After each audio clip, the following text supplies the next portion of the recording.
Hello class 12th। अब हम पवन दूतिका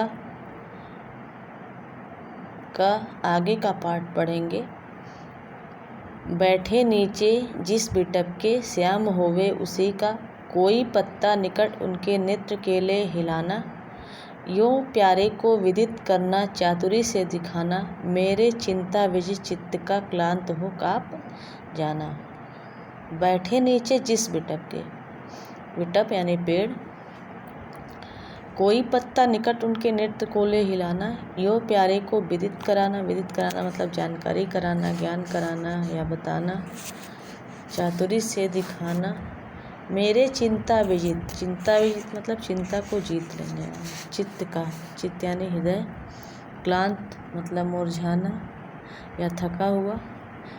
यहाँ पे राधा अपने विरह को, अपने दुख को, विरह के दुख को पवन दूतिका के माध्यम से श्री कृष्ण को बताना चाह रही। वह पवन से यह कह रही हैं कि हे पवन, बैठे नीचे जिस बिटप के, मेरे प्राण प्रिय श्याम जिस वृक्ष के नीचे बैठे हो, तो उसी वृक्ष का, कोई पत्ता निकट होवे उसी का, तो उसी वृक्ष का कोई पत्ता जो है उनके नेत्रों के पास ले जाकर हिलाना।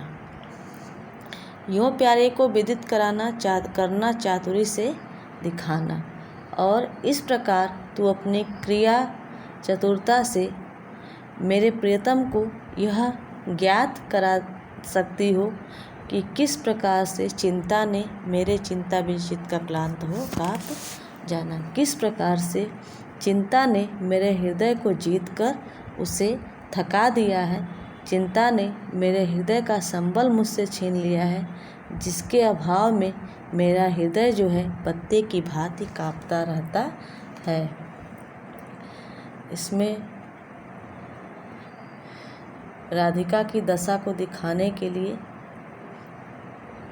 कवि ने बड़े ही सटीक उपमानों का चयन करके अपनी प्रतिभा का परिचय दिया है। भाषा खड़ी बोली है, शैली प्रबंधात्मक है, अलंकार उपमा एवं अनुप्रास है, रस विप्रलम श्रृंगार यानी वियोग श्रृंगार है, छंद मंदाक्रांता है, गुण प्रसाद है, शब्द शक्ति अभिधा एवं लक्षणा है।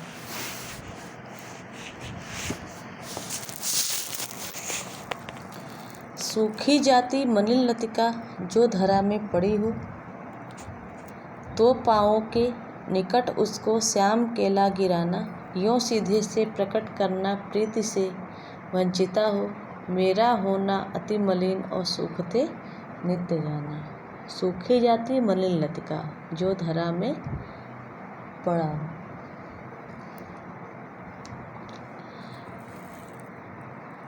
तो पाँवों के निकट उसको श्याम केला गिराना, प्रीति से वंचिता हो।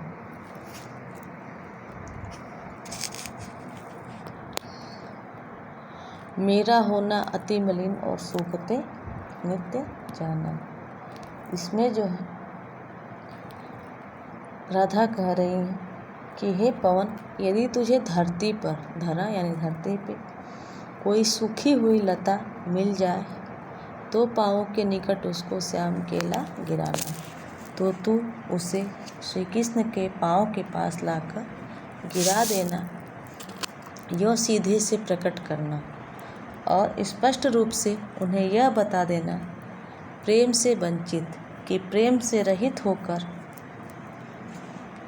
मैं किस प्रकार, मेरा होना अति मलिन और सूखते नित्य जाना, मैं किस प्रकार नित्य ही सूखती तथा मलिन होती जा रही हूँ।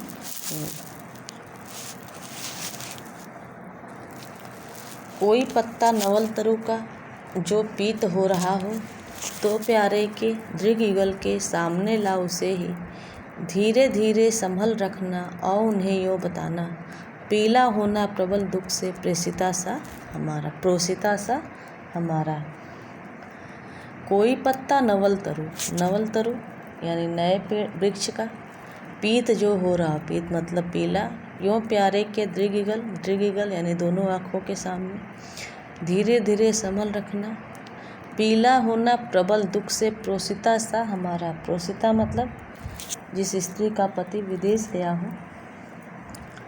तो यहाँ राधा कह रही हैं कि कोई पत्ता नवल तरु का पीत जो हो रहा हो।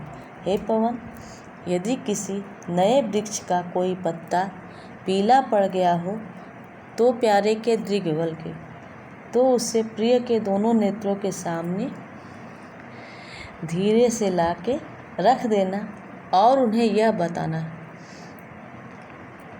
धीरे धीरे संभल रखना और उन्हें यूँ बताना और उन्हें यह बताना कि पीला होना प्रबल दुख से प्रोसिता सा कि हमारा, कि उसी प्रकार मैं यानी राधा भी प्रोसित पतिका नायिका के समान पीली पड़ती जा रही हूँ।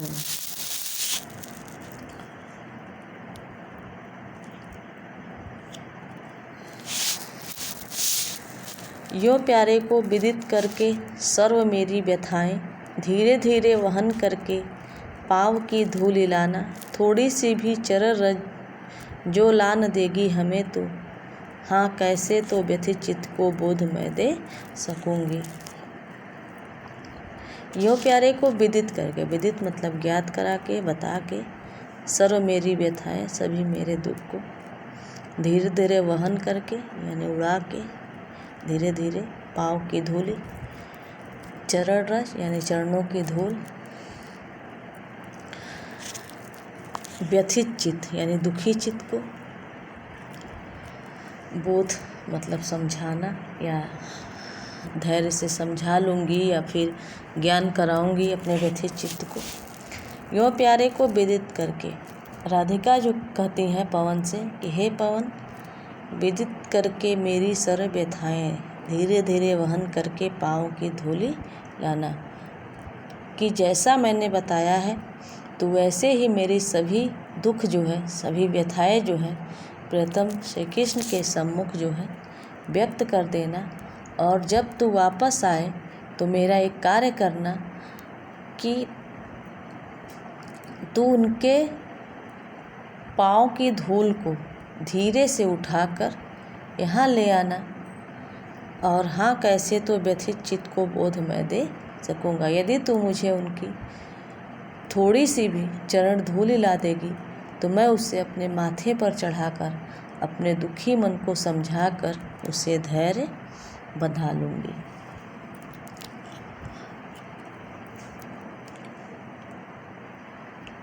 इसमें काव्य सौंदर्य, राधा ने प्रकृति के माध्यम से अपने पीड़ा को वाड़ी दी है। खड़ी बोली, उपमा अलंकार, वियोग श्रृंगार, शब्द शक्ति, अविधा एवं लक्षणा, गुण प्रसाद और छंद मंदा क्रांता। पूरी होवे न यदि तुझसे अन्य बातें हमारी, तो तू मेरी विनय इतनी मान ले और चली जा। छू के प्यारे कमल पग को प्यार के साथ आ जा, जी जाऊंगी हृदय तल से मैं तुझी को लगा के। बच्चों, अभी हमारा पवन दूतिका का लास्ट पद्य है हमारे पाठ्य पुस्तक से। पूरी होवे न यदि तुझसे अन्य बातें हमारी। यहाँ जो है राधा जो है पवन को अनेक प्रकार से संदेश देने के पश्चात अंत में एक प्रार्थना कर रही हैं कि पूरी होवे न यदि तुझसे अन्य बातें हमारी, कि हे पवन, यदि मैंने तुमसे जो भी बातें कही हैं अगर वो पूरी न हो सके तो तू मेरी विनय इतनी मान ले और चली जा। तो मेरी एक प्रार्थना है, उसे तू अवश्य पूरी कर देना और तू मेरी विनय मानकर मेरे प्रिय के पास चली जा और छू के प्यारे कमल पग को प्यार के साथ आ, और मेरे प्रिय श्री कृष्ण के पास जाकर उनके चरण कमल को स्पर्श करके प्यार के साथ वापस आ जाना। जी जाऊंगी हृदय तल से मैं तुझी को लगा के। मैं तुझे ही अपने हृदय से लगाकर प्रसन्न हो जाऊंगी, क्योंकि तुमने प्रिय के शरीर का स्पर्श कर लिया है और तुम पावन हो गई हो, तुम पवित्र हो गई हो।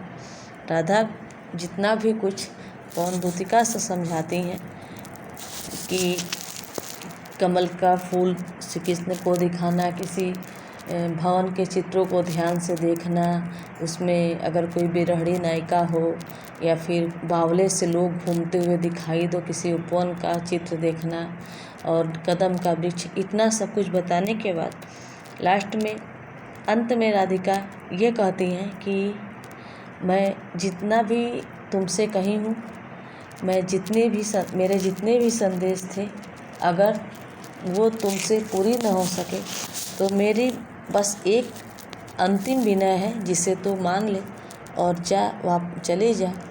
अगर तुम मेरी सब व्यथाएं श्री कृष्ण को न बता पाना, मेरे सभी दुख को श्री कृष्ण से न कह पाना, तो बस इतना कर लेना कि उनके चरण कमल को छू के वापस आ जाना और मैं तुझको ही अपने हृदय से लगा के जी जाऊंगी। इसमें काव्य सौंदर्य, राधा का आदर्श चरित्र दर्शन करने के योग्य है, भाषा सरल और प्रवाह युक्त है, मंदाक्रांता नामक संस्कृत छंद है, श्रृंगार रस है, उपमा अलंकार है।